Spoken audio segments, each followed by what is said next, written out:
My name is Eric Redfeld. We're going to do some introductions so that everybody knows who everybody is here to start off with. But my name is Eric Redfeld. I work for the company called Inspire that has the contract to do this study from the Board of County Commissioners. Okay. I typically do economic development work, but I'm also a certified planner. Okay.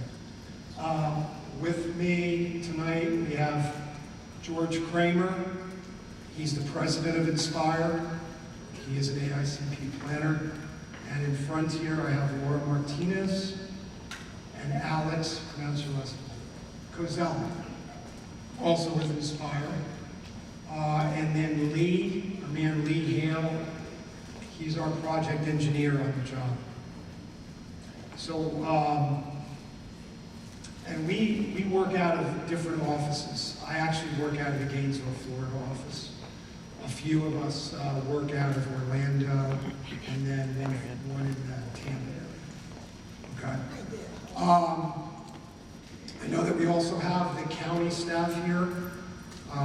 Elliot Camper is the Director of Growth Management. Randy Woodruff is the Deputy Director. And then Stuart Campbell is a planner. Is a comprehensive planner, Stuart? Okay. And Tim as well. Is there anybody I'm missing from the county staff? I know Nick's here, PIO is back here. And of course, Nick is here because everything we're doing in terms of the presentations are being recorded by the county, so they're there for future accessibility. We appreciate everybody coming this evening. Tonight we're going to talk about one of the tasks that are in the contract that we have with the county called baseline conditions. But I wanted to mention a couple other things up front. One thing that's pretty important is that a few of us who are urban planners, we're certified, not certifiable, but certified.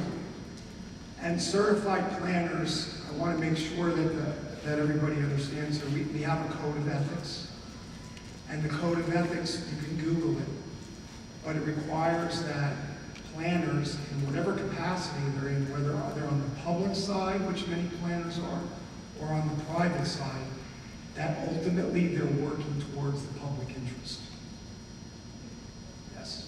Do you have proper education in urban development? I do. I have education as an urban planner, and my background is I've been in urban planning for about 30-odd years. I was at one time the economic development director and the urban planning director for the city of Gainesville for 21 years.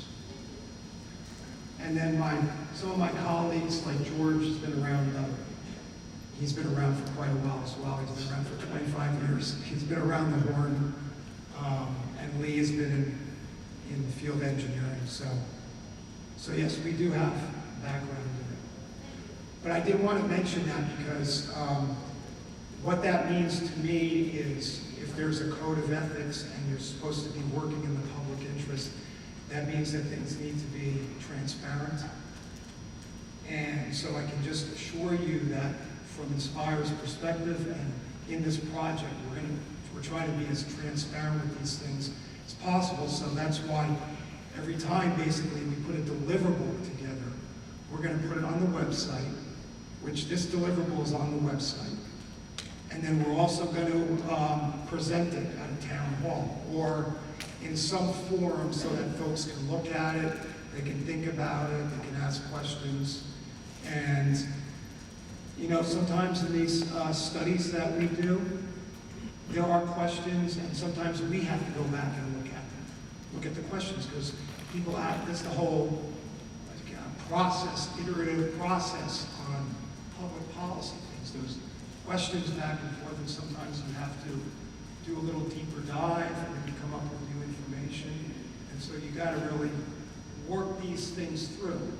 And I think it's important also that in this project that as we're going through it, we get as many different folks to participate in it now and early so we can have a conversation about these things. Because at the end of this, according to the county solicitation, we're supposed to deliver recommendations to the Board of County Commissioners on some of these issues, and it would be a very good thing if those recommendations and maybe where we're heading, they can be questioned, and we can also have some conversation about it before they get to the county commissioners.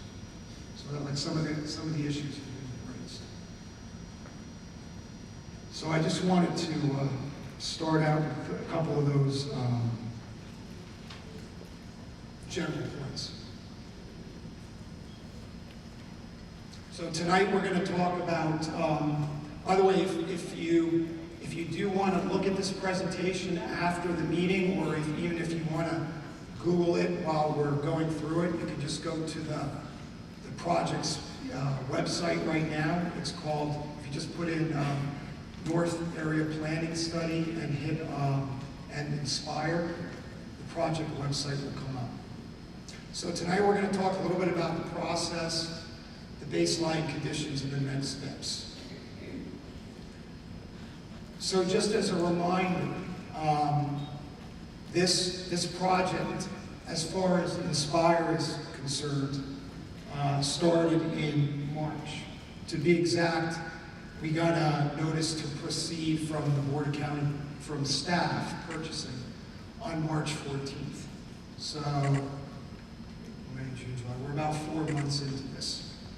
And as you all know, we had a series of town halls the last week in March. We had one out in Baker, and then we had one here. And then that was in task 1. And the point of task 1 was basically to start the public engagement process. We put up the website. We've been collecting all of the comments on the website. There are opportunities to comment. We wanted to give folks that venue to do that. And then we also talked about many of the issues at the town halls. We gathered a lot of those comments. We put together a report. We posted the report. We brought that report to the Board of County Commissioners in May. And in May, we were actually here in Okaloosa County for 4 days in the second week of May. And we had 3 town halls. And then I and a few of us went to the county commission meeting on that Tuesday, and we actually presented the public priorities report for them to review, and they adopted it. Okay? So now we've just published task 2 right here. We're in sort of like the May time frame. We've also drafted tasks 3 and 4. We've done a first draft of both of these reports, capital improvements and development constraints. And we did make a slight change in the calendar, which I'll explain at some point when we get a little further on. But we haven't published those drafts yet because we're still working through some issues there. Once those are out, we will have also a local planning analysis that we'll do, and that task is basically designed for us to think about all the prior work that was done, and then basically analyze the comprehensive plan and the code, and start marking those up for consideration. We will be sharing that with this group in August. Okay, and we'll talk about that a little bit.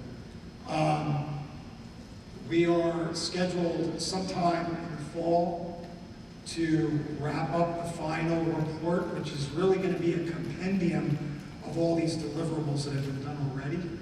Just going to put it in a final report, and that's going to be put out there for everybody to look at.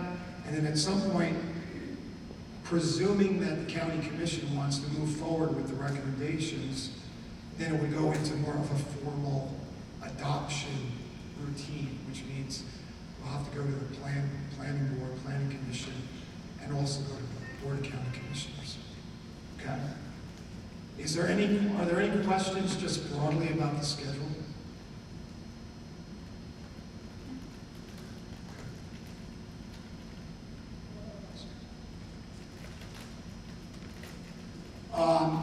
So if you open up the baseline conditions report, this is going to be the first couple of pages, and basically it's got an introduction. We started to talk about growth projections, the lay of the land, basically what's going on with the current status of development in the county. We talk more about infrastructure and service needs. We've done a build-out analysis. We'll talk about that tonight. And then importantly, within the contract, we were asked to update planning profiles. And the planning profiles are, we'll talk about that as well, but they are basically narrative and mapping data that the county uses to keep its comprehensive plan updated. And so those are derived in the Okaloosa County by zip code. And so in the North County, there are 5 planning profile areas, and we'll talk about that. Oh, importantly, the study area.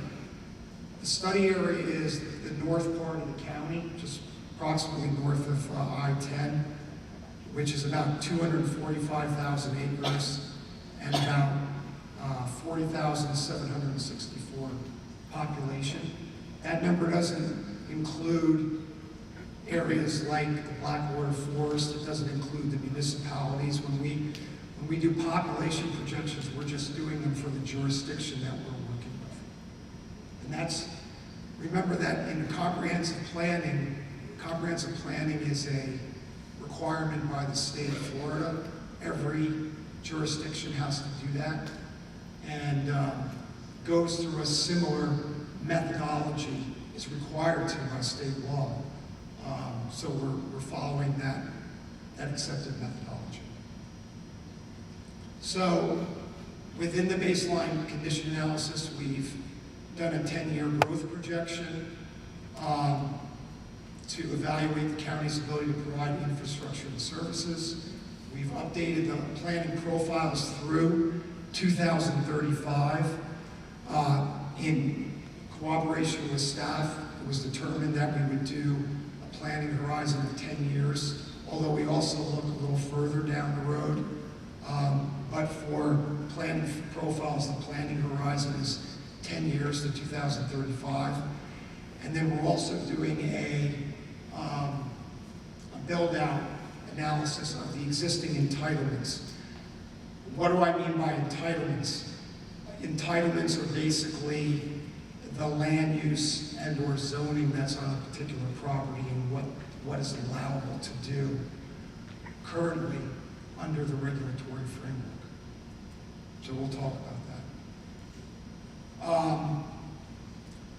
When you do population projections, you typically we use the Bureau of Economic and Business Research numbers, and BEBR is the acronym. That's a sort of like a demographic and population think tank from the University of Florida.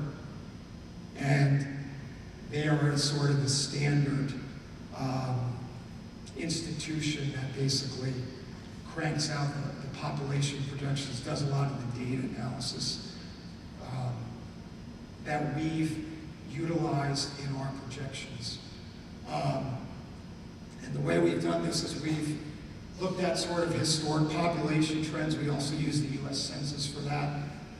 We identify the latest countywide projections provided by BEBR, Business and Economic and Business Research, for 2050. We estimate the study's area share of the countywide population, which is approximately 18.6%. And then we study the study areas, population projections every 5 years. So for some of you who are in the back of the room, again, you can take a look at this on the website and the report. But I'm going to run through some of these numbers. In terms of the historic population for Okaloosa County, the population in 2010 was roughly 180,000 persons. In the study area, the north study area, it was roughly 28,000, closer to 29. In 2020, it was 211,000 for the county. In the study area, it was roughly 38,000. And that roughly, on an average, represented about 16.9% of the entire county population.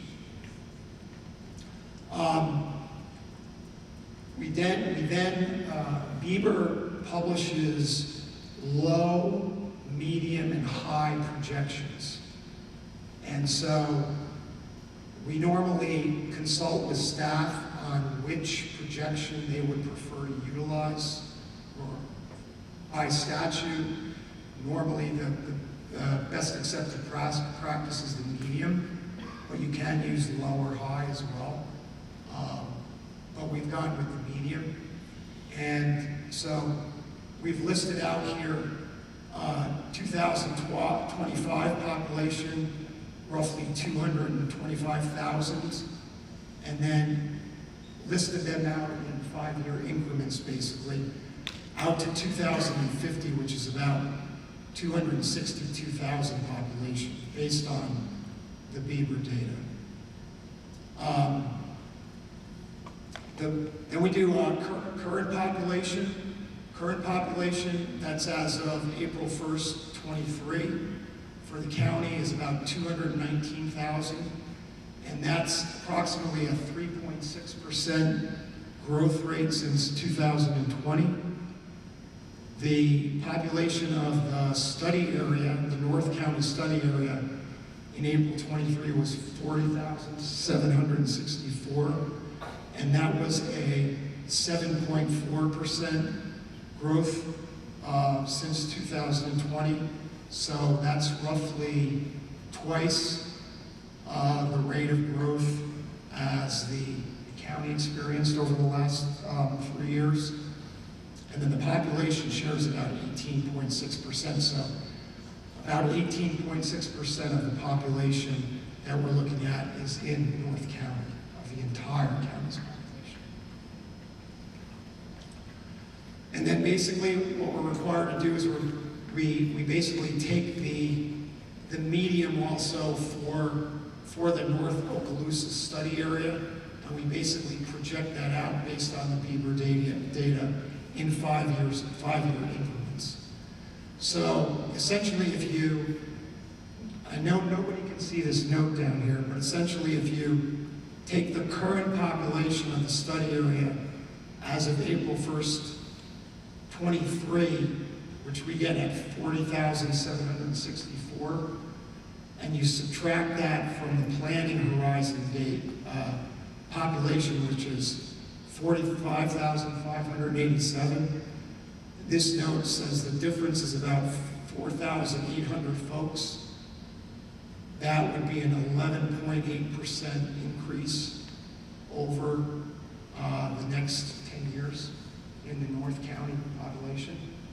So why are we doing all these things with the population? Because we're trying to get a sense of what the population is actually growing by, so that we can start thinking about what should be some recommendations after we do all this other analysis to accommodate that population. And we have to have a kind of a sense of the numbers.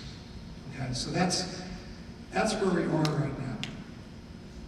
By the way, does anybody know when we're going through all this stuff, so does anybody know the phrase from Paul, the Apostle Paul, that says, "I see through a glass darkly"? Has anybody heard that before? Okay. So that's what we're doing right now. We're like seeing through a glass darkly. So we're seeing through. That's like an important metaphor to me. That's how I think about it. Because we're trying to get the picture here, but we don't have the full picture yet. And that's what we're trying to do. So we're seeing through the glass darkly.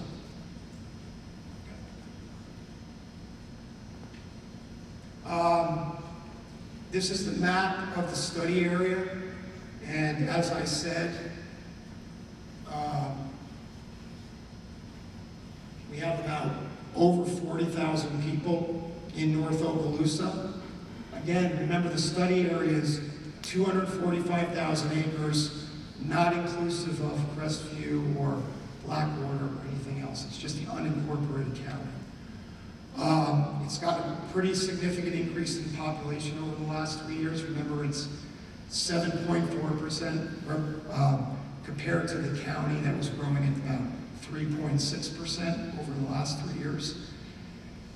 Importantly, it's got 82% of the North County in terms of its land use designations. Now, I'm not saying the use of the land necessarily. I'm saying what the land use designation in the comprehensive plan is. 82% of it is either agricultural or what's called residential rural. Okay, so just keep that in mind. We'll get to that in a minute. And then there are a lot of existing farms. More than half of the existing farms are smaller, family-run. We got that.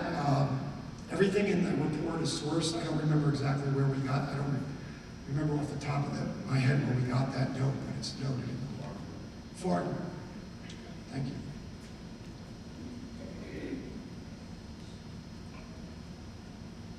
Just to take a step back, remember that when we're going through this comprehensive planning framework, what we're doing here, typically what goes into a comprehensive plan is you get down what the community's vision is.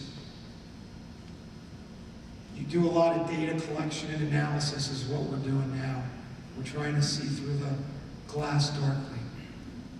And then at some point, you write a comprehensive plan, which is pretty broad. It's usually, if you look at the comprehensive plan, it's usually set up like goals, objectives, and policies.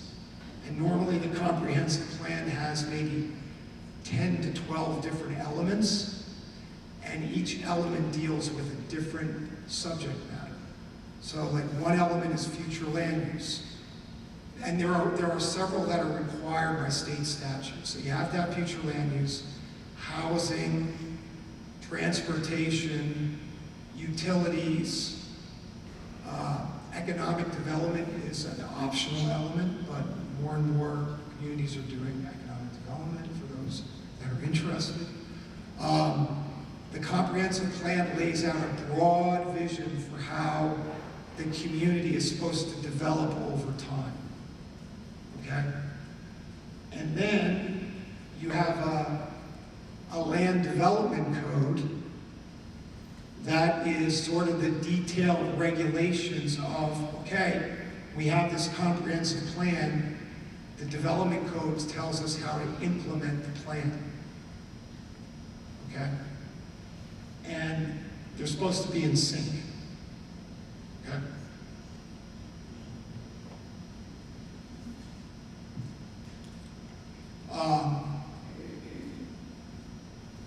This is data-driven policy development. It's basically the baseline conditions is acting as a foundation for policy evaluation, and that's what we're doing right now. Yes, sir. What is the legal criteria for changing zoning?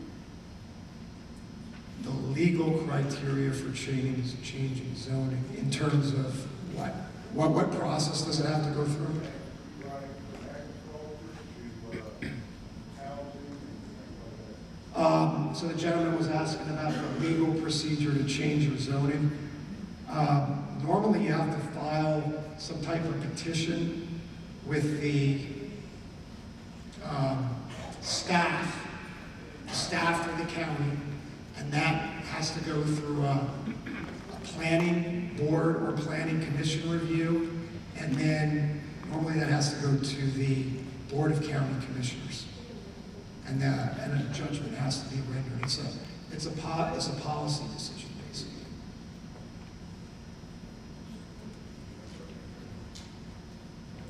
Yes, sir. It can take, yeah, it depends on how, I mean, normally it's, in my experience, you could do, I'm just gonna be honest here, I'm gonna be transparent, okay? Sometimes it depends on like the politics that are involved a little bit, okay? But it could be 3 to 6 months, something like that. There's a lot of times there are notifications that you have to do, so they're required by your code. They're required notifications. There's some other legal type notifications that you have to abide by. What's that? We were talking typically 3 months, right? 3 to 6. Yeah, that's what I said, 3 to 6 months. Yes, sir. Where are the legal qualifications, or where are they posted? Where are they posted? I'll have to defer to the staff on how things are posted. Chapter 125 of the Florida statutes sets up the requirements for going through a rezoning process, okay? And then you read that, and I'll tell you the processes that the legislature said we have to follow. Go on the county's website, there's an application form under the growth management page, and that'll tell you all the information you have to provide, and fees and the processes and what the notification requirements are all. But the hearing processes themselves are spelled out in that chapter 125 that I spoke about a minute ago. So you can just look that up, you're good to go? Thank you, sir. You're welcome. Thank you. So, just as a reminder for everybody, so we're in the data analysis process right now, and then as we move through these other tasks, and I'll talk about them, it's going to clarify the picture a little bit more. So, it's the process we're working through, and then at some point at the end of the study, we'll be bringing back recommendations for amendments to the county's comprehensive plan and the land development code to provide clarity for the county's desired vision for the future. Okay?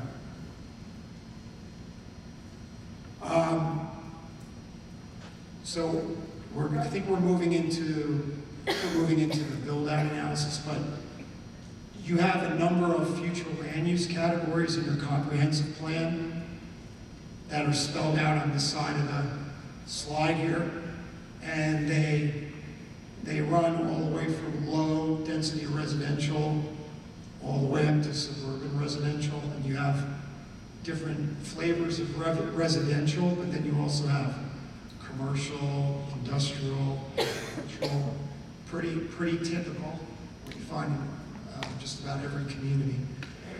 And then, so what we're doing with these land uses is we're trying to figure out, so what is actually allowable in those land uses? What's the base density? What do you get in terms of, let's say, dwelling units per acre, et cetera?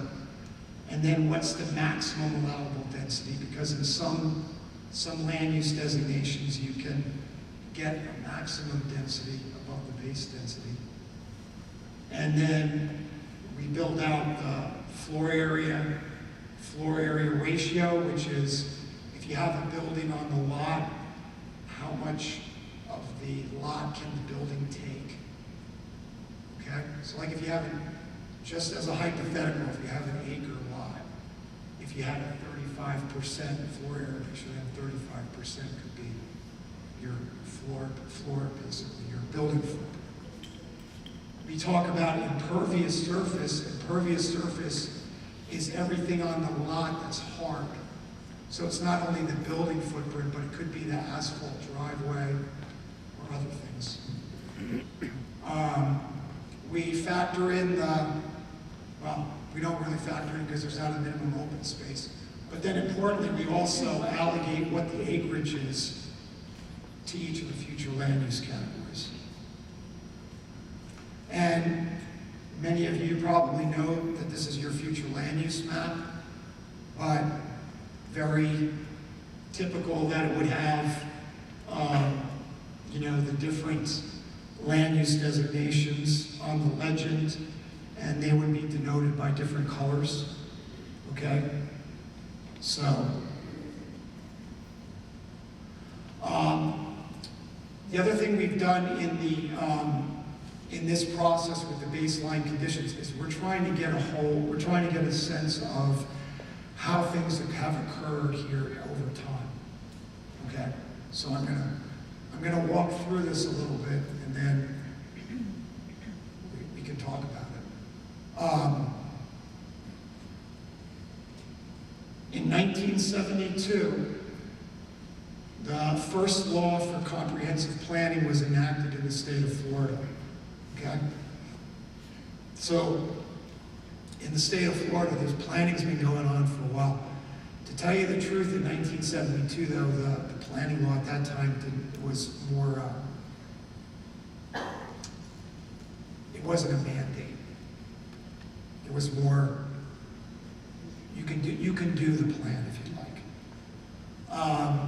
But in 1985, with the Growth Management Act, I think the governor was Bob Graham. I'm not sure, but that's when the Growth Management Act was passed, and then we got into a position where every community had to do a comprehensive plan. It was mandated. So, like in this community, Okaloosa County has a comprehensive plan, so does Crestview, so do all the other counties. I'm in Alachua County, they have a comp plan, Gainesville has one, so every community in Florida has a comp plan required. And the whole reason behind that was because it's supposed to be just what it says. It's supposed to, people wanted a regimen in place that helped to manage growth. Okay. Okaloosa County did its first comprehensive plan, was adopted in 1990. In 1995, we've talked about this, I think, at every single one of our town halls.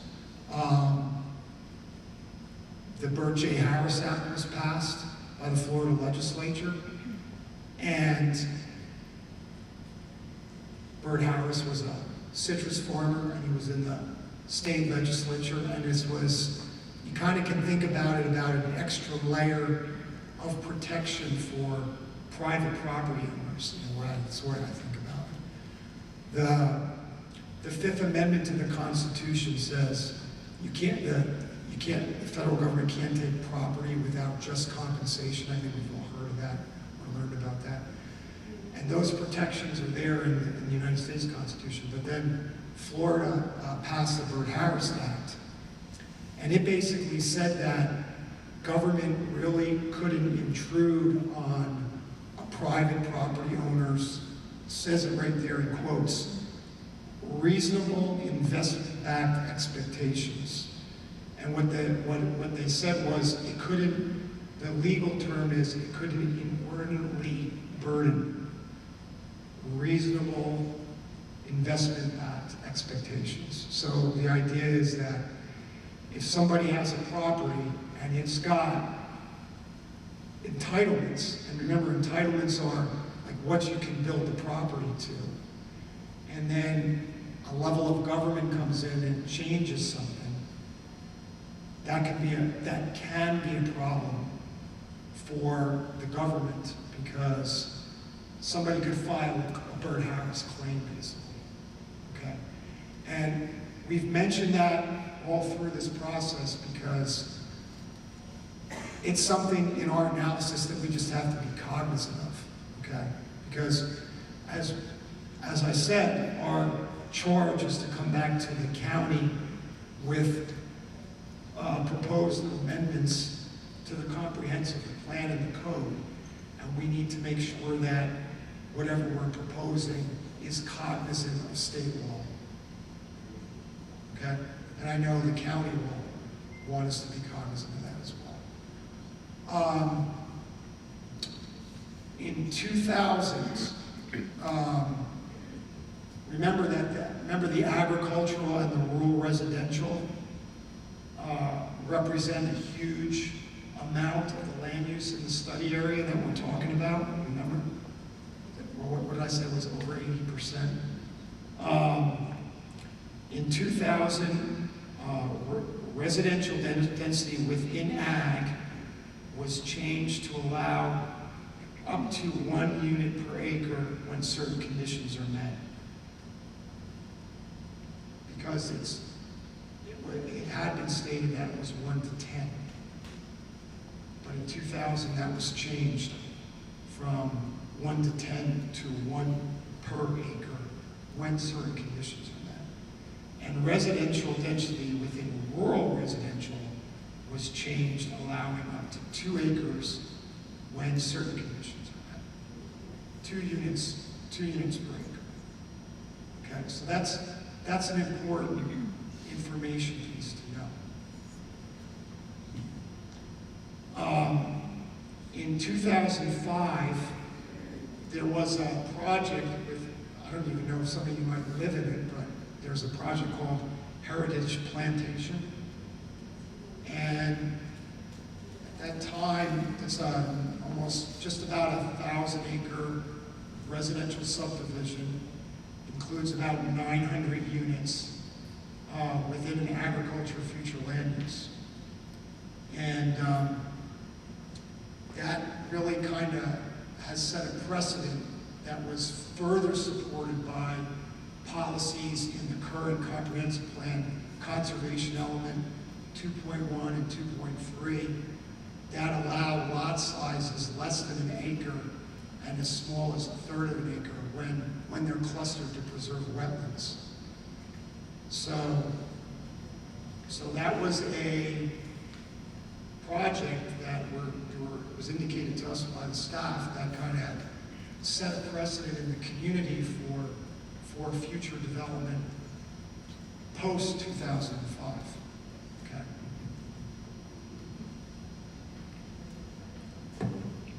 In 2009 is when the last comprehensive plan overhaul was done. So that's about 15 years ago. In 2011, there were some changes to the Community Planning Act that kind of expedited the reviews that were done by the state of comprehensive plan amendments. In 2016 was the last what's called an evaluation appraisal report, which is required by state statutes, and that's when the community is, when you do a plan, of course you do the plan and then what happens? Things change, right? So then the state requires you to evaluate the plan and do a report and basically report out if anything has changed, if anything has needs to be reconsidered, if anything is not consistent with state statute in the plan anymore, because legislation changes over a period of time. So if the county did its comprehensive plan in 2009, and it's usually required every 7 years, then they had to do the evaluation appraisal report in 2016. And between 2009 and 2016, there might have been state laws that were passed that weren't really contemplated in 2009. So you have to think about that. Do you want to take the rest of this slide, George?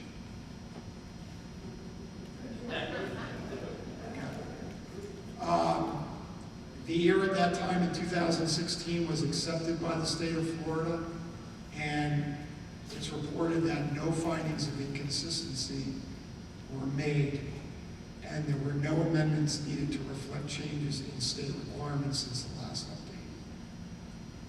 I understand that possibly, I'm not sure about this, but it's been 7 years and we're going through, the county's going through an EAR process right now.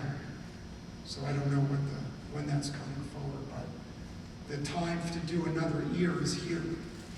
So the county has to do that, and that should be coming forward at some point. I'm not sure when. 2021, there were some more changes to Bert Harris.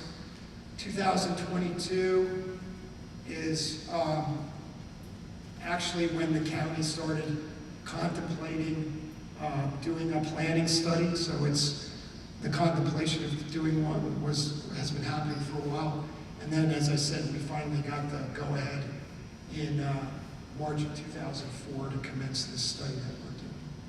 Yes? So the comprehensive of the year as due in September 27th of this year, that's not involved. We're not involved in the year. The only thing that we're involved in is we have updated I mentioned we updated the planning profiles. And the planning profiles, which are online, they're on the last page of the report, you just click on the map. But that's all the data, that's the data that is going to be partially sent to the state. That's the only part of the process that we're involved in. So we're not going to be at any hearings for the year. We're not coming up here for any of that stuff that I'm aware of. We're doing the North planning study, but Inspire is not involved in the year.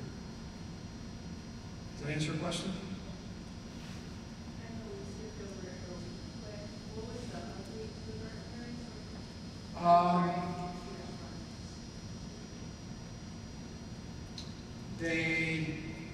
They made some clarifications as to when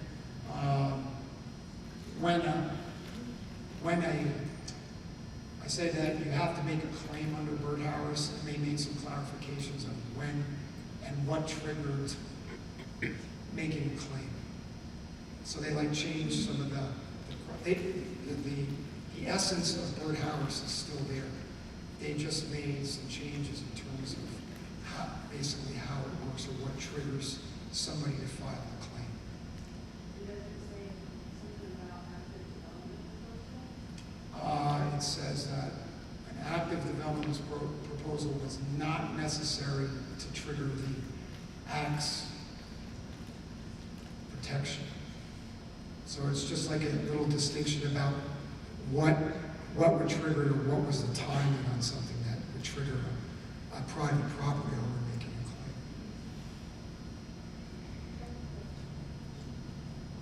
Yes, ma'am. In relationship to that, what does eminent domain, declaring eminent domain, whether it be county or state, have to do with that? Would that be part of it? No, I don't, no, I mean, eminent domain is usually some power by the local government that's more directed at a particular action that the governmental entity needs to, that they're interested in effectuating. Like a lot of times, I think the classic is if they have to sometimes increase the size of the right-of-way, they need more right-of-way for a road or something like that, then they can come in and do, but I'll tell you, a lot of communities don't really like to go there. But, so that's why a lot of times it's, particularly for transportation improvements like road improvements, it's important to acquire that right-of-way early, because it can become quite an expensive proposition, because if the government is going to try to exercise its eminent domain powers to take more property because they need to construct a road, they can do that, but it's going to cost. But it doesn't have anything to do necessarily with bird hours. Yes, sir.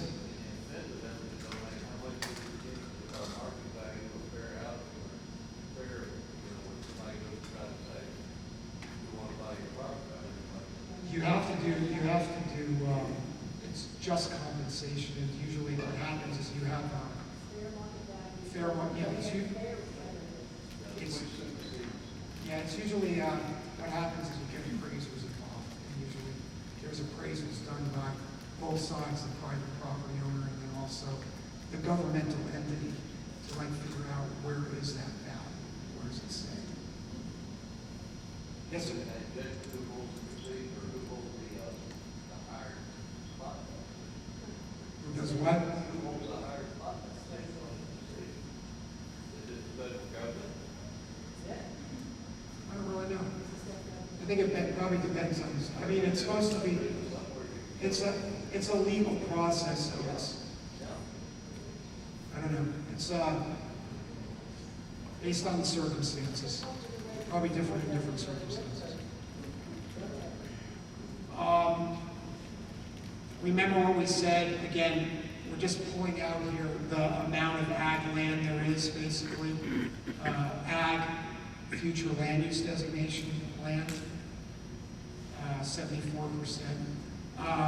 This slide also makes the point about prime farmland, and prime farmland is defined by the U.S. Department of Agriculture. It's the land that's the best combination of physical and chemical characteristics for producing food, foliage, etc. Prime farmland in the comp plan can't get the additional 1 unit per acre, basically. It's got to be 1 per 10. So that's just what this is pulling out. It's pulling out the prime farmland. Remember, the overall number was about 182,000 for agricultural land use designations, but then if you drill down a little bit more, there's a piece that's just ag land, and then there's a piece that's defined as like prime farmland. And it's got different regulatory, regulatory characteristics in terms of what you can do. Yes? Since prime farming, that's by the legislature, right now, that's prime farming is a state thing. It's, I think it's a U.S. Department of Ag thing. Okay, so can the county decide prime farmland to be zoned residential? Like, we get a shopping mall on top of something that's. I don't think that's probably allowed on use in ag. That I'm aware of. Did they have to notify you that this happened? County? There's a notification procedure for most things that deal with land development and growth management. So the question is, if the county wanted to try to rezone a piece of property, a private piece of property, we would have to notify the property owners unless it's like a huge chunk of the county, in which case we're also required to put it in the newspapers. But I don't think that's what y'all were going for. I can't quite tell who was asking the question. We were kind of confusing eminent domain and zoning and stuff. But eminent domain, like Eric said, is a very specific process that when the government has a need for land for some valid public purpose, be it a road or a water plant or whatever, you basically appraisers are brought in to determine the market value of the property. And then, if you're buying the whole thing, well, that's it. If you're buying a piece of it, then you have to negotiate what is that piece worth. And then the private property or the government hopefully come to agree with what's that worth. The property owner gets paid, the owner gets the property, and they go off and do what they want to do. That's the eminent domain process. In our future land use map, and jumping back to shopping centers and ag, in our future land use map designations, agriculture, zoning, and agricultural future land use on your big major roads, your arterials and your collectors are allowed to have some general commercial type uses, which can include shopping and retail. However, in order to keep the agricultural zone from becoming a huge giant shopping mall, what it does is it assigns a very small floor area ratio to the amount of land that can be used for that development purpose. You know what it is off the top of your head, Randy? The FAR in ag for commercial use? It's like 10%. Yeah, it's 10%. So if you had, an acre of agriculture butted up against, 85 or something, you're going to get 10% of that can be for that commercial use. So you're not throwing open the entire agricultural zone to be nothing but commercial uses. So that is how that is controlled according to the plan. So I hope that answers the questions I was kind of hearing swirl around. Ma'am? So if something is prime farmland, can it be changed to be zoned R1? Yes, right now, the comprehensive plan does not have any policies that would preclude the piece of property that has prime farm soils on it from being changed to some other land use and zoning. So you could do it, you know.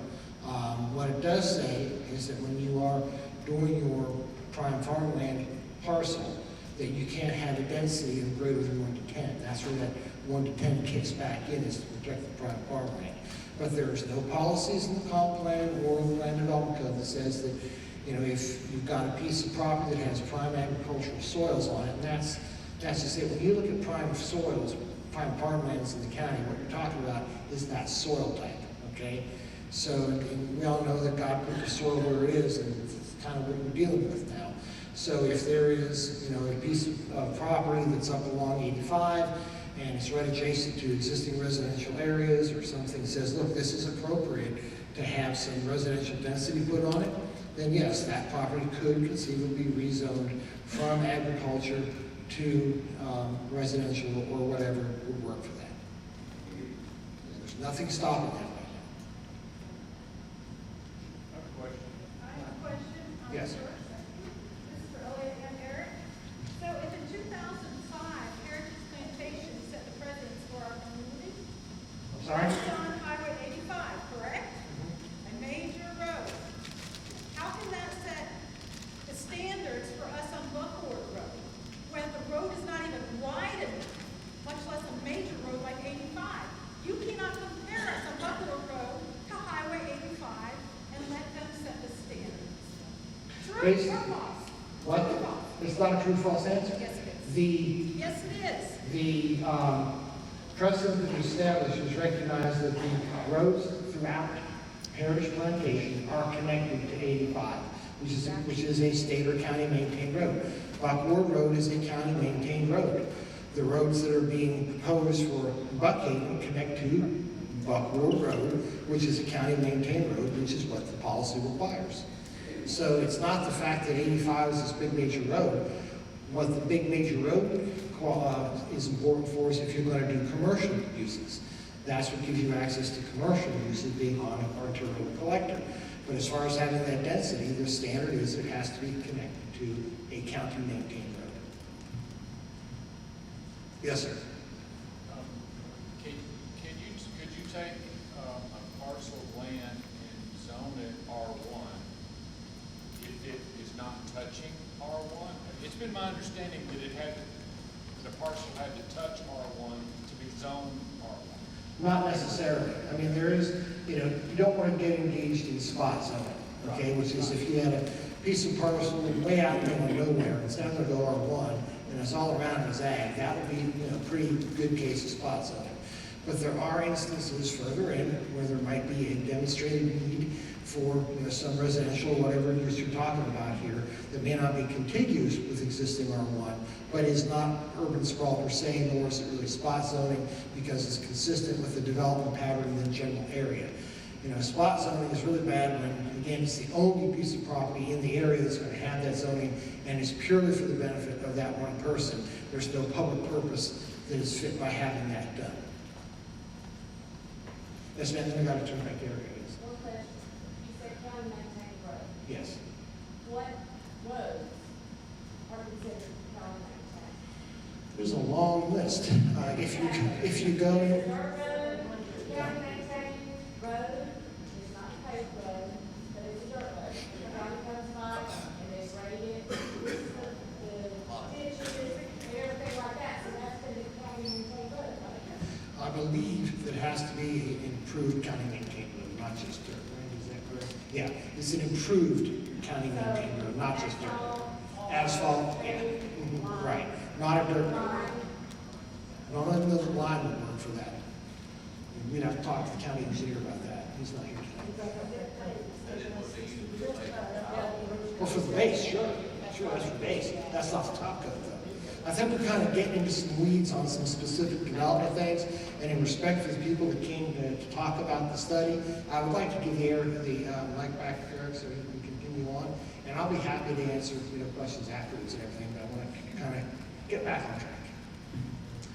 Yeah, one thing I was asked to do in the ag, I don't think we got it on the slide, but we talked about prime farmland and sort of the distinction, but we were also asked by the staff to drill down a little bit on what we're looking at in terms of, so first thing we have to recognize is that agricultural and what is and what isn't agricultural, there's a lot of state law in that, state statute. So we need to be very respectful of that. But what we were asked to do is to try to drill down a little bit more and figure out what we call sort of like active farmland. And there's a way you can go into the property appraiser and they assign these, or I think it's a tax collector, Department of Revenue codes. And so we did in the report that's online, we did come up with it's a first shot at it, but sort of active farmland, and that's consisting of the different DOR codes that we felt like best met that, which were things like pasture lands, I think it was crop producing, and there were 2 or 3 others. I have to take a look at the report, but just wanted to mention that there is a note in there distinguishing active farmland versus agricultural land use, and what that's defined as.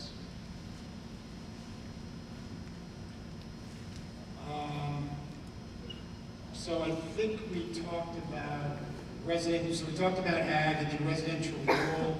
Again, it's 9% of the study area, so just about 22,000 acres.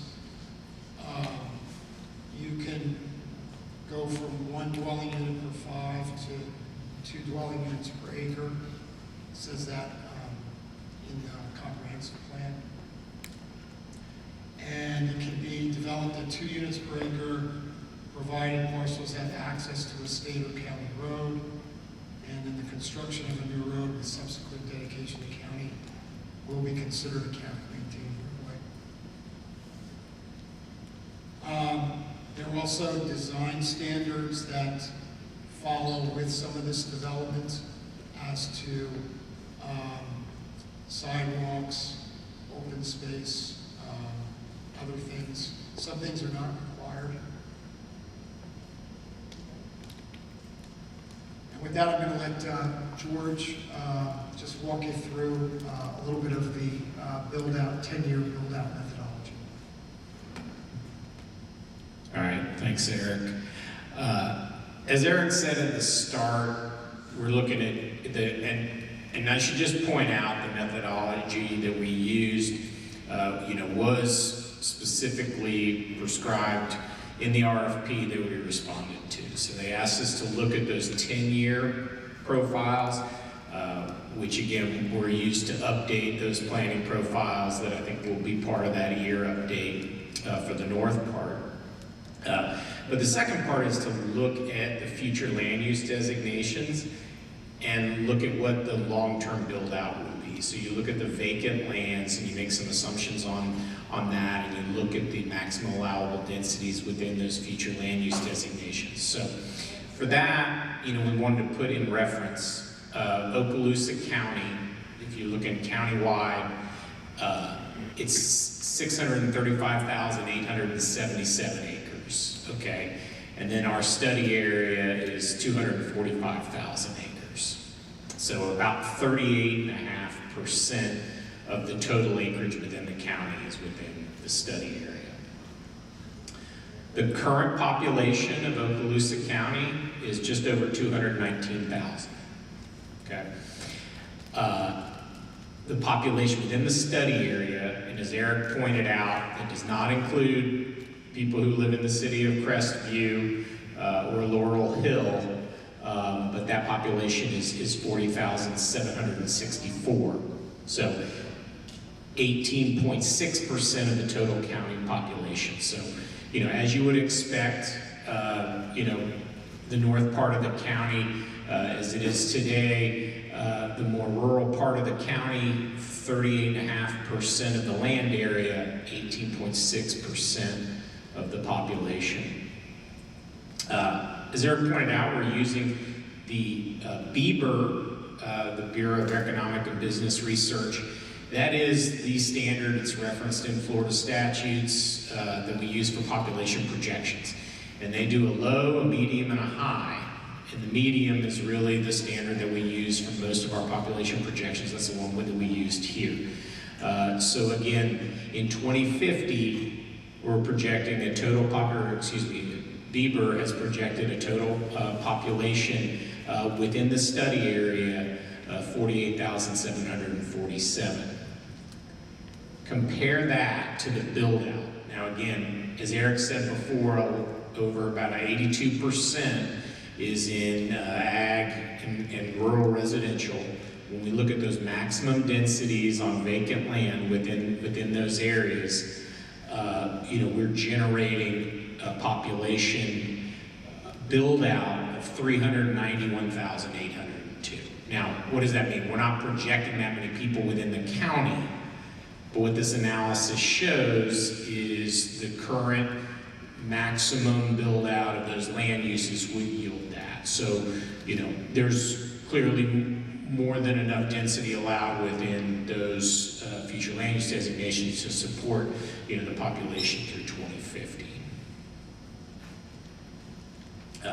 And again, this is just, the comparison showing what our current population is, both for the county and the study area. The county population is there in white, and the teal, and the current population. Again, looking at the 2050, that's as far as BEBR goes out. That population is 262,200. And then again, the build out and that's for the whole county. And then again, the build out for the study area is over 351,000. At this point, we're going to go through, yes, sir. On that previous page, there's two paragraphs. Yes. One of which says, given the current entitlements, I'll let you, just so we can all follow.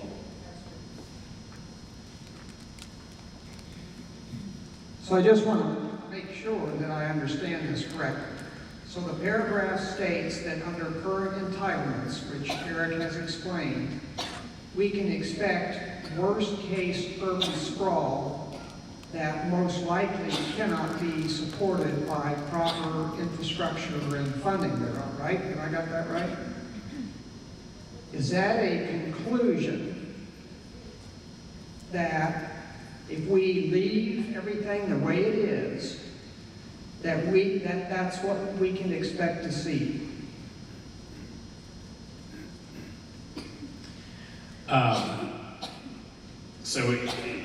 Those paragraphs don't say what you just said, so let me be clear. Here, I want to take a step back and go, when Eric showed that funnel diagram, the very top level was the community vision. And that's what we went through with the Public Priorities Report. Many of you, I see familiar faces that were part of that process. It was really important, and that's documented. We got clear consensus on public priorities through that. The second stage is the data analysis, and that's what we're talking about now. And that's really important when we talk about a data-driven plan.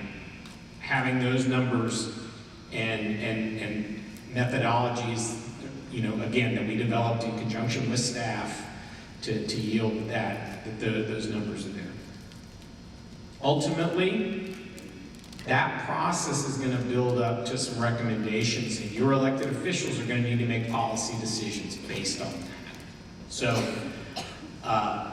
we're not saying that 351,000 units are going to be built within the North Study area.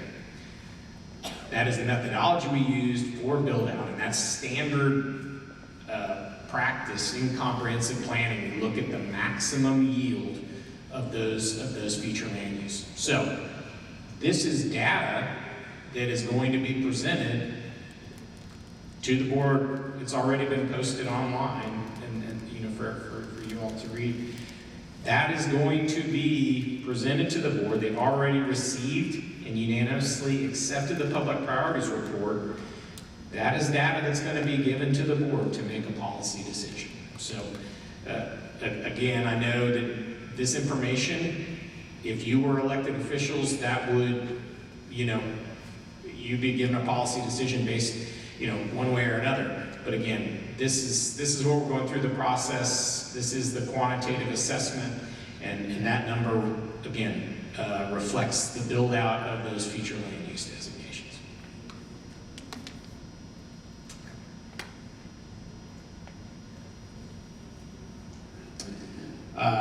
At this point, we're going to go through in the baseline, and I want to point out, as Eric said, there's two other reports that we have submitted initial drafts to staff that are still going through review.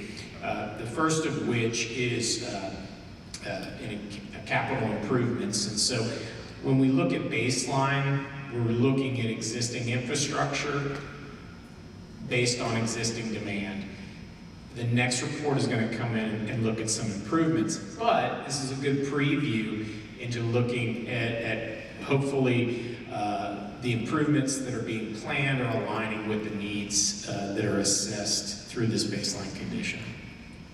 So, you know, we have this map here, and if I wasn't speaking to a bunch of people who lived in Okaloosa County, you know, I would be pointing out that there's not a lot of north-south roadway connectivity, but I don't have to do that to this group, right? Because y'all know.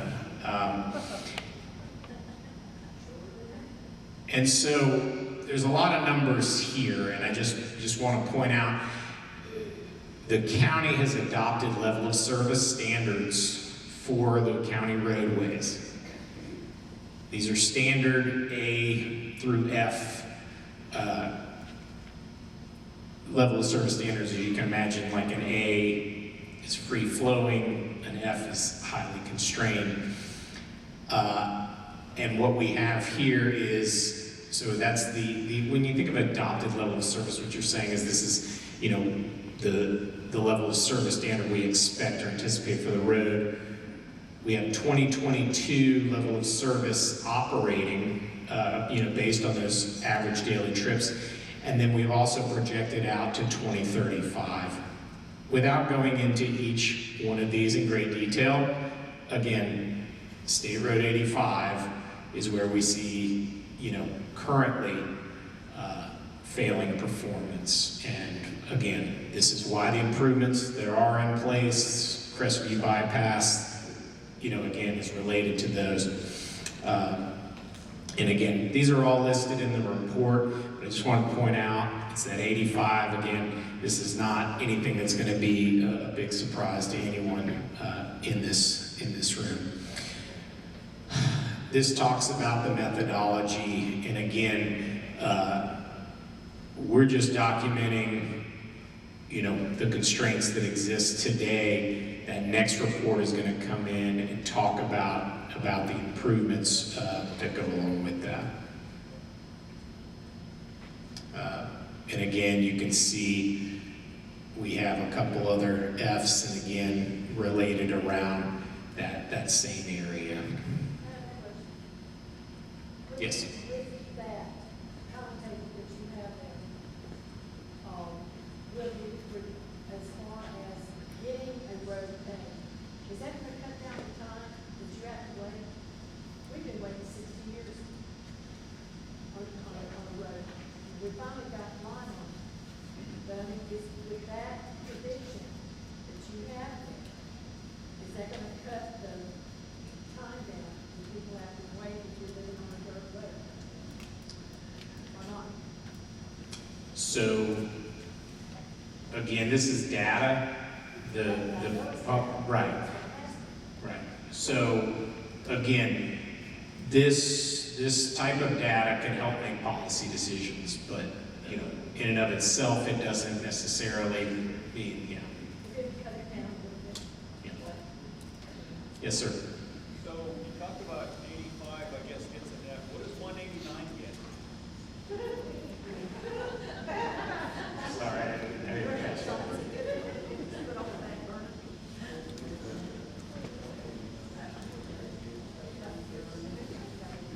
So if you talk about 85 getting an F, what does 189 get? We can look and, again, and these aren't, this is not a subjective grading system. These are actually, looking at the actual traffic. So, we can look, and all those are broke into segments. So it looks like for 189, the top two segments there are operating currently at a C and a B.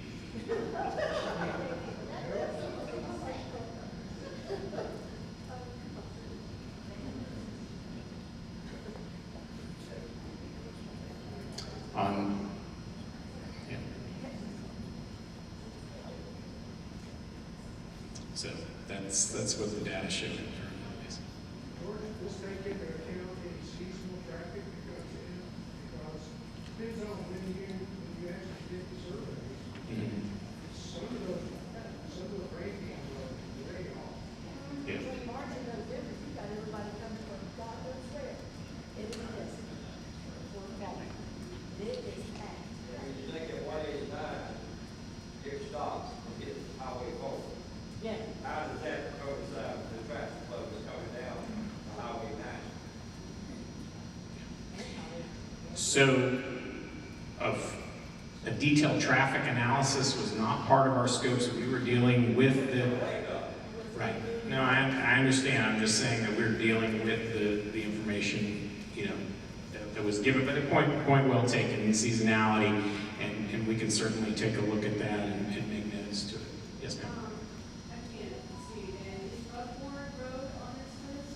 Because it is going to be a major issue, because that's what looks for our school and evacuation rooms. And there's a proposal for 277 more homes. So that could be a possible issue. I'm not seeing Buckward on here, but I don't know if there's a number that correlates, but we can check into it. Yes, ma'am. So you say that this is the information that was given to you. Who gave you the information and when was the last study? So I think the question was, when was the last study and where's the information from? So it's two sources. It's from Okaloosa County and then also FDOT based on the state. So the county roads are from Okaloosa County and the state road information is from FDOT. And this is from 2022.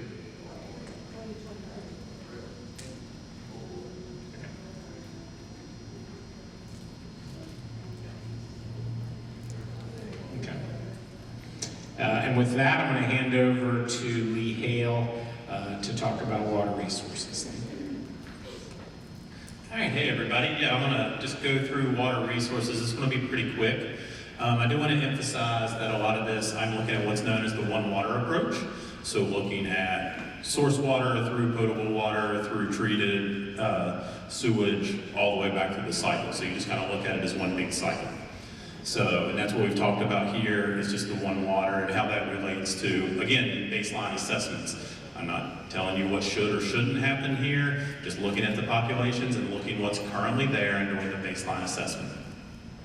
So right here, what I've done is gone through and pulled the permitted water use versus the gross water use, and what you see in those numbers is that the county is actually permitted to have about 3 million more gallons per day than what they're currently using. So even with the population increase that's projected through Beaver, they're not going to get anywhere near the 9.1 million gallons per day. Now there's two important things to remember here, and this is something that is difficult to communicate. Water capacity in water service areas or in sewage, sewer plant capacity and collection system areas are two very different things. You can have a plant that can treat all the wastewater in the world just down the road. If you don't have the pipes to get to it, those are two different items. So just keeping that in mind. And then the plant capacity for the Jerry D. Mitchum Water Reclamation Facility, this one comes with a lot of notes below it. And the reason is the plant currently can only treat 391,000 gallons per day. It's actually a 1 million gallon per day plant, but because of the effluent disposal limits, they're not able to dispose that much effluent yet. That being said, I've had like 5 people talk to me about the spray fields that are going in and the rapid infiltration basins. That plant should be about a 1 million gallon per day capacity plant within the next year or 2. That being said, the average daily flow right now is 140,000 gallons per day. So for the county systems, what you have is plenty of capacity. But when you look at the map, you can see the whole county here. That brown area that runs right up through there is simply water and sewer. Both are collected and distributed in that area. And then the blue hatched area are the water areas only. Laurel Hill doesn't have the GIS map to be able to give us here, but you can see we have them outlined up there. Laurel Hill does have water distribution only, no sewer. Yeah, go ahead. How much of the water going from Laurel Hill is going south?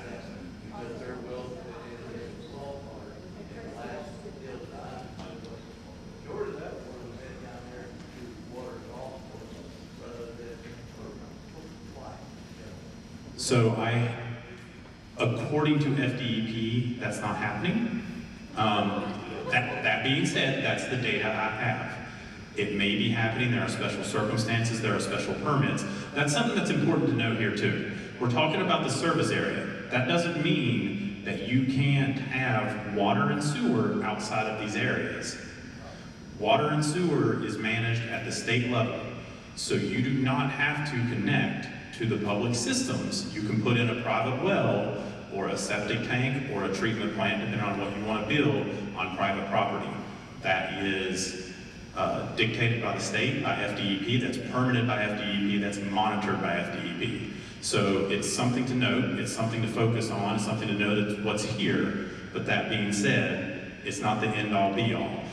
This map, again, baseline assessment, just looking at what's there now, we're highlighting that about 28,000 acres of the whole area provide water and sewer. And you'll see in like the planning profiles and in some of the other values that the populations might not line up. That's because water and sewer doesn't necessarily follow political boundaries. You may have Crestview water with county wastewater. You might have Auburn water served by Crestview wastewater. So that kind of intermingles based on physics. We don't so much worry about political boundaries, we worry about what makes sense and how the math works out. Go ahead.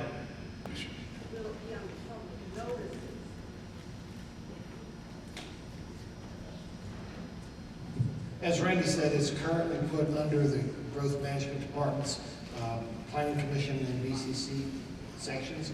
We can have the county's public information officer put a link to that so it can appear in the public notices as well. I mean, that's, you know, that's a click of a mouse. You can do that. Nick, you good with that? Nick is good with that. Last question. Last one. This is it? So it's my understanding, I heard correctly, that that's August 8th for the Planning Commission, that the EAR is going to be. So that's also the night that Buckhaven and Arbor Grove will go before the Planning Commission, so it's going to be a long evening. Is that? Okay, and what happens if there's only a small amount of commissioners, like that was at the July 11th meeting? Will it be canceled and moved again?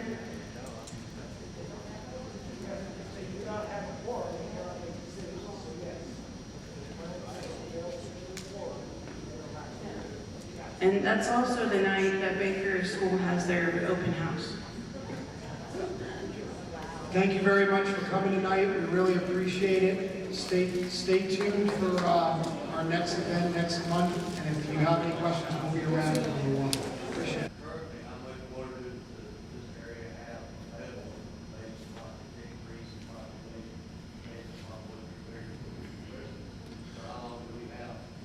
According to FDEP, you have about 3 million gallons per day you're not touching. That's just the county. That's not the municipalities.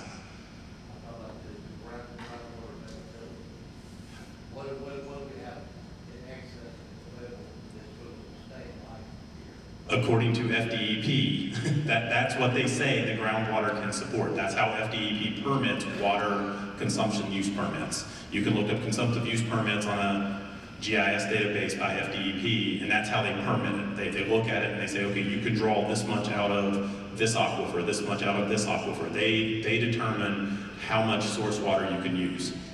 Go ahead.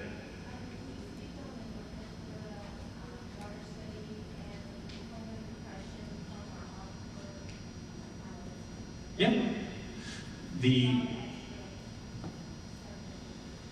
Well, and I looked into the Northwest Florida Water Management District, did a cone of depression study, and that was to see where water was being drawn out of. And that focuses mostly on the superficial aquifer. DEP takes that into account. I read it, and yeah, it was slightly depressed from water withdrawals. That being said, going back to this, DEP takes that into account, as well as source water in the lower Floridan aquifer, the upper Floridan aquifer, the superficial aquifer, and all the sources of water they had. And DEP is well aware of, because the report you're talking about was published, so that is taken into account. Because if we didn't have all of this data, we didn't have the cone of depression, we didn't have the understanding of all of the different water limits in the area, you wouldn't be permitted for 9.1 million gallons per day. So that's what DEP is saying. You can take out 9.1 million gallons per day and be fine. And as you can see with the projections and the water use per capita, the volume of water does not play into any type of restraint here. That's just for the county. Mm-hmm.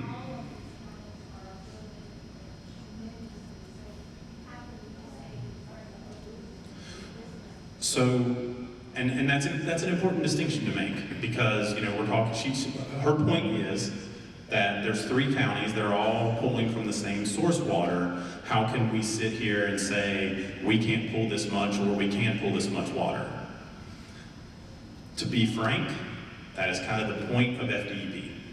FDEP and the water management districts have tons of experts looking at the source water and what can and can't be used, and what's available, and where it's available, and how it can be utilized. So there's a lot of factors that go into this. This 9.1 million gallons per day is critical, because there have been a lot of people look at those numbers and come to that determination. The consumptive use permits are 20-year windows, and at the end of 20 years, you have to re-up. So they're going to look at all the data that's come into play for the last 20 years, and then determine what that value is. And that number can go up, that number can go down. And that's just, to your point too, that's just what the county can use. Private wells can then use more. But if you build a private well, you have to get it permitted with DEP, because they track all the water being used statewide. So, does that answer your question? Kind of? So anyway, I just say that, like, I just want everyone to be aware of, you know, you have water and sewer down in this area, and if you see the zoning map, it aligns fairly well where the water and sewer are just point blank all the different colors, and then your agriculture and rural residential are going to get a little outside of that. So that's a very standard map. This is what you would expect to see in an area like this. Go ahead.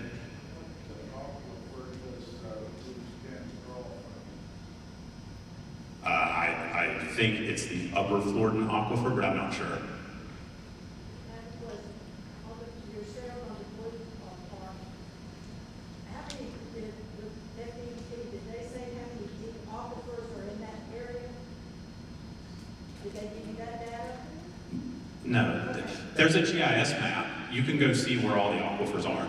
I was wondering how many were real deep, deep aquifers in that area there that, what, 2,000 acres or whatever? Yeah, well, to put it in perspective for the size of the lower Floridan aquifer, it's the whole state. The lower Floridan aquifer covers the whole state. Now, the upper Floridan aquifer is confined in different regions of the state. You're in a confined upper Floridan aquifer here, which means if you all wanted to put in a new well, and let's say the upper Floridan aquifer is starting to get a cone of depression, then what DEP is going to do is come back to you and tell you to go to the lower Floridan aquifer. So now your well, instead of being 500 feet deep, needs to be 3,500 feet deep. And then you have to take the saltwater, the lower Floridan aquifer is brackish water, so it's more expensive to treat. So, try not to get too technical, but y'all getting real technical in here, so I have to. All right, and with that, I'm done. I'm not going to bring it on. I'm going to hand it back to Eric. Thanks, Lynn. So we're gonna wrap up with just a couple more assessment of needs, which remember, in some of these, they're kind of very high level because we're still collecting some data. On the parks, in the comprehensive plan, there is a policy that dictates what the level of service standard is for parks. I believe it's 0.6 acres per 1,000 population. And this is a map of the different parks that are in the North County. It also kind of lays out what the acreage is, but importantly, when you do the math, it kind of shows that if it's 0.6 acres per 1,000 population, and you do the math for a 40,000 population, you've met the level of service because it's a very low 0.6 per 1,000 population basically. But having said that, we are waiting. There are a lot of parks that are on tap that we've talked to the county staff about that are in process and are being worked on. We just don't have a copy of that list right now, but we will have it in the capital improvements report that's coming out next. Sorry. But it's supposed to put on acreage. We're not going to take this in the park, right? But that's the things that people really like more of, like the boat access. Those things here that are probably more needed than a county park. Just basically suggesting that somebody said, okay, without, but most of us have acreage, we really need to go to the park. Right, Charlie. That's a good point. But we need to go there. Okay. Yes? I don't know, a lot of the county parks have maintenance issues all the time. And the biggest one that we have access to Glen Hills is where all the jail comes out there, people right over the road. So, I mean, there's a crime and problem in that area too. So, a lot of us parents won't take our kids to some of the parks for various reasons. Okay.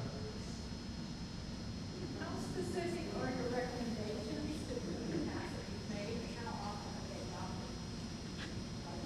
Well, I have to be honest, I'm only with the firm for about 10 months, so I don't know the complete track record. George can probably answer that, but it's ultimately going to be a decision for the elected body to make. How specific are the recommendations that Well, I would recommend that everybody here who hasn't seen it, take a look at the scope of work basically that was put out by the county. And it kind of lays out what we have to do in the final recommendations. But it could be actual language in the, we could recommend language for the comprehensive plan, so it could be pretty specific. Could be. Yeah. Could be. It could go to how things are done. It could go to like the mechanics of things that are in the comprehensive plan. Like one thing we're looking at is you have an urban development boundary. So that's a mechanical. It's already in the comprehensive plan, and that's a mechanical way to try to manage growth and development. But it may be that we have some recommendations about how that should maybe function in the future. So it could be something like that. That would be like a more systematic recommendation on how how the county is managing growth. It could be to a couple of the other folks' question. I don't know, maybe some of these issues with regard to parks and what the level of services has to be. Something like that. Does that make sense? Pretty good. Okay.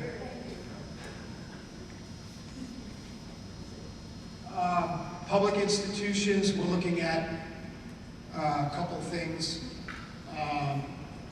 We're looking at response times, and the data we have so far from the county talks about, again, this is in the report, what the accreditation standards are in terms of in an urban or rural setting of when you need to get a vehicle to that particular public safety event. And basically the data we have, which is kept, I guess, on a weekly basis, shows that they're meeting that standard. Now we've got the data from the county. We've had some conversations with the North Fire District. We've had some conversations and follow-up with the sheriff, but we haven't gotten all that data yet. So again, we're just kind of reporting what we know at this point. The data though is April and May, and it's not March when we're slammed, and it's not summer when we're slammed. I think according to the staff, they keep this weekly throughout the year, so we can get that data. It was just in this case, this is when we were kind of asking the question. Yes, sir.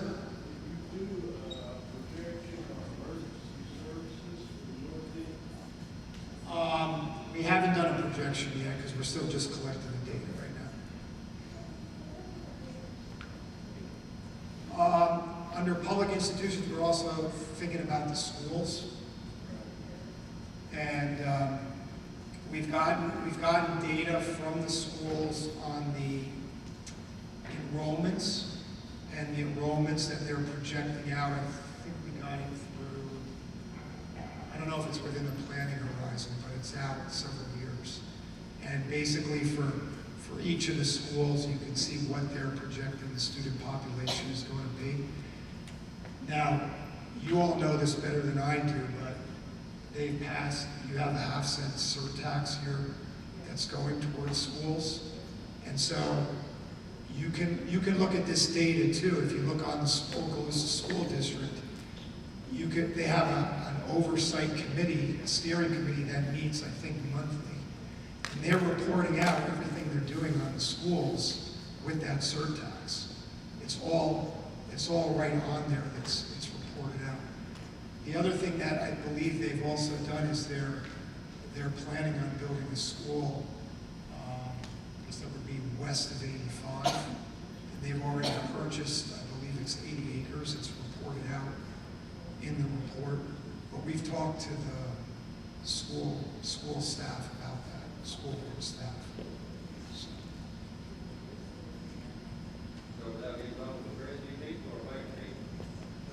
I think Baker, we had town halls at Baker School and Baker, oh, you mean that school that they're building? I think it's more for Crestview. Okay. Yeah. Good. Rock Yell River, everything changed.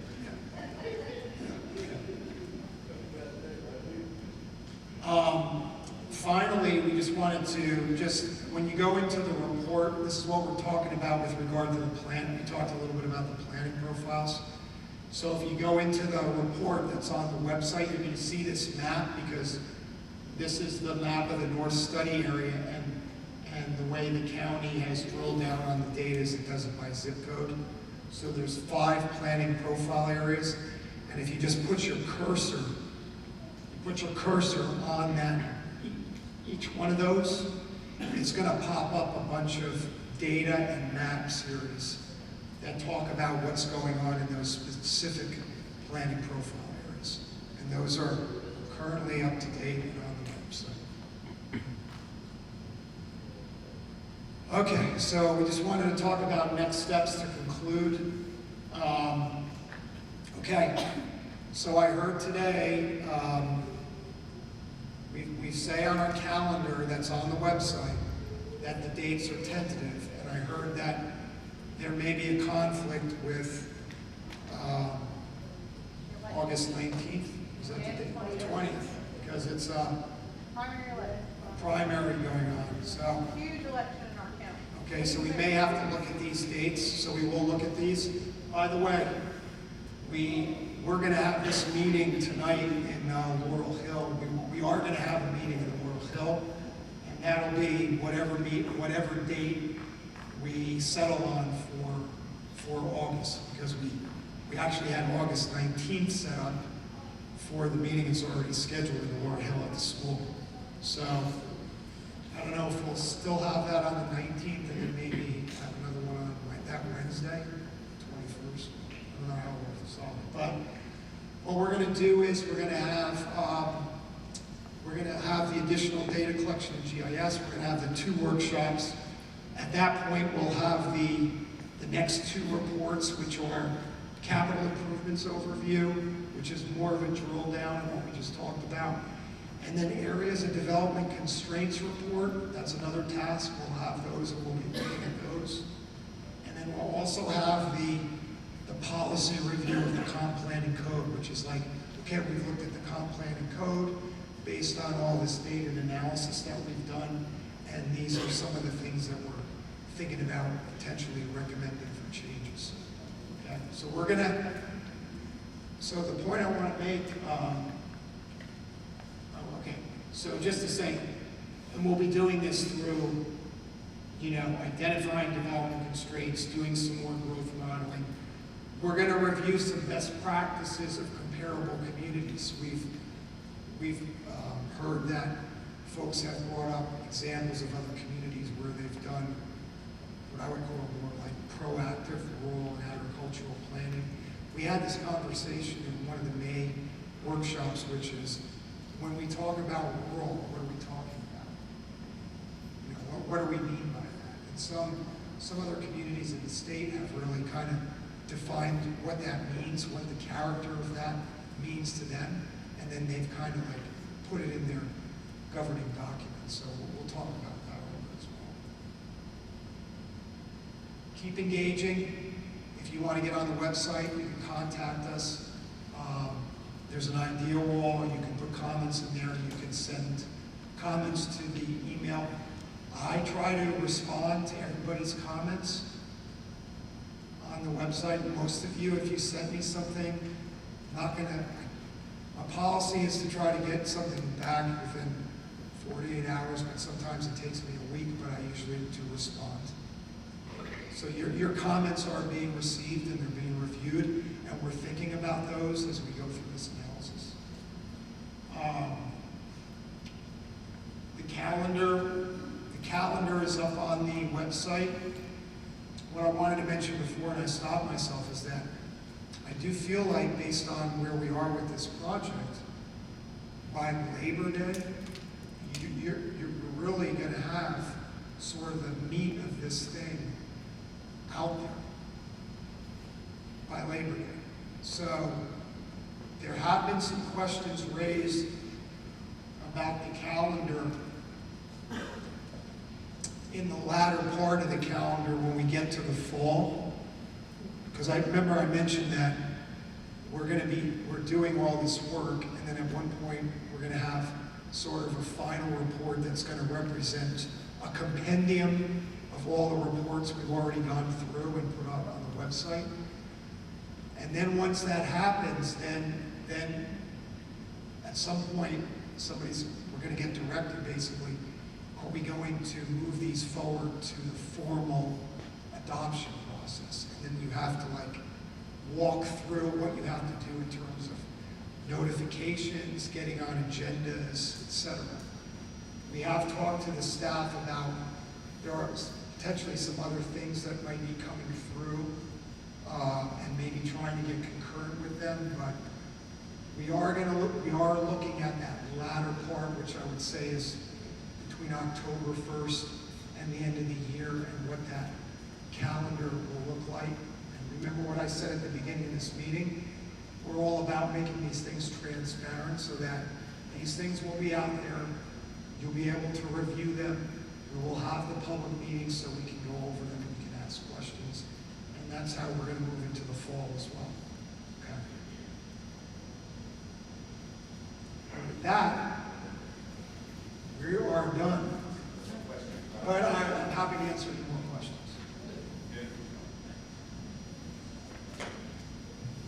Well, one more question.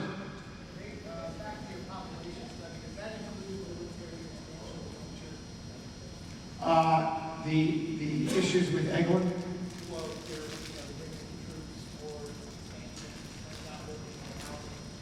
It's, we have to have some more conversations with Eglin. I think we've already had some conversations with them. We met with them. They actually have a planning group that they work with, and we met with them in May, and we were talking about development and development constraints. So we have to have some more conversation with them between now and then, and we will be talking about those things. Yes, ma'am. Apparently, Okaloosa County has a liberal policy on guest houses. So it's my understanding that any zoning. Okay, so Okaloosa County has a liberal policy on guest houses, and it's my understanding that any zoning can have a guest house built on a lot.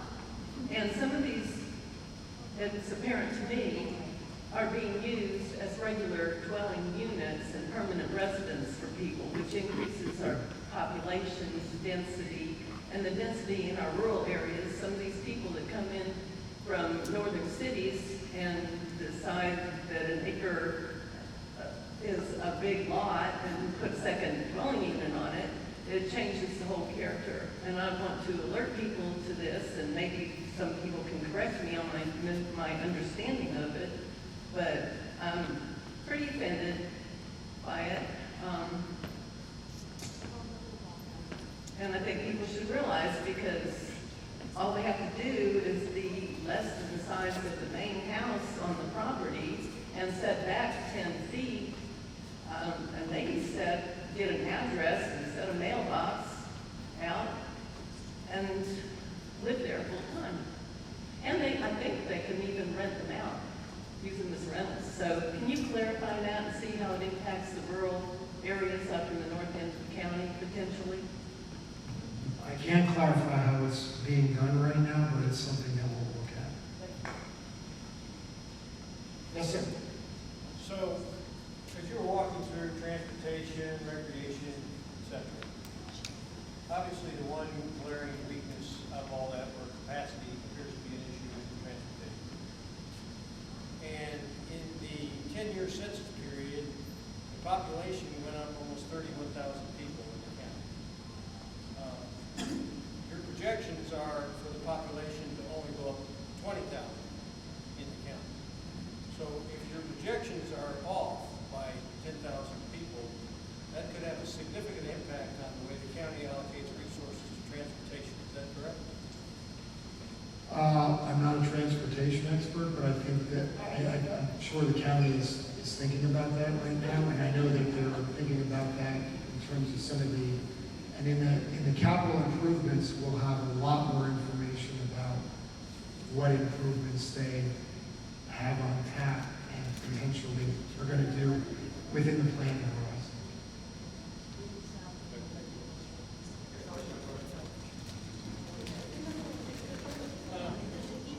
Okay, last question.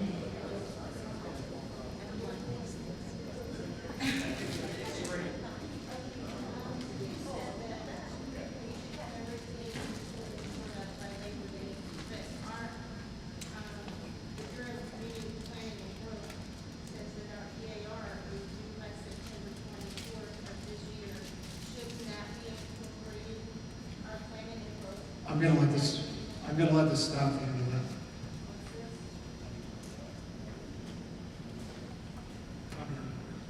The EAR is scheduled to go before the Planning Commission on August the 8th, and then it will be going before the Board of County Commissioners on September 3rd.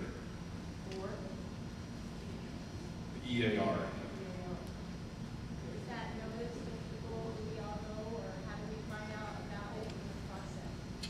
goes through advertising in the newspaper, and the ad will be going to the paper on the 17th. It will run in the newspaper on the 24th.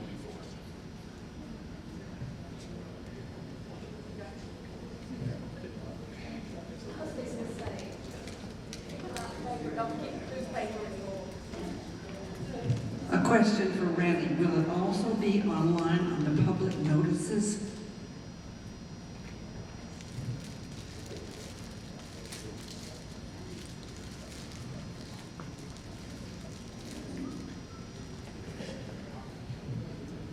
As usual practice, once the Planning Commission packet has been assembled and submitted to the members, it will be placed online as part of, under the Growth Management homepage. There is a section there for public meetings, and you'll find the agenda package